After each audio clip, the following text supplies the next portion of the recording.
ingon si Elijah, dili. Naara ko diri. Tinuod yun. Pag-abot sa hari, naara gyud siya dito. Si Obadiah, gobernador sa hari, pero nagtago og pila ka mga propeta. Mainigid sila. 100. Pila ka grupo niya gitapok. Duha, tag pila. Tag 50. Gitaguan. Langog, namay kay mga bata. Suito na kayo. Usa siya kabuutan na tao. Trabahante sa gobyerno. Isugo ni Elijah. Kuyawan nito sa basig patin sa sari. Nakita sila ni Elijah. Yung si Elijah naaran lagi ko rin kabalaga. Niadto siya dito. Nakita sila sa hari.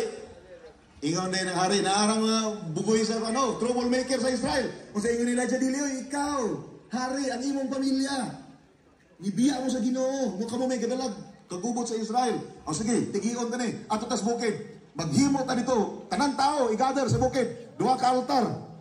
And that comes the story of rebuilding the altar. Duha ka altar ilang ipatindog. Usa ka altar ni Baal. Kay ang kay Elijah, wato niya ipatindog, pastor. Naana to daan dito. Kaya ingon dito daan.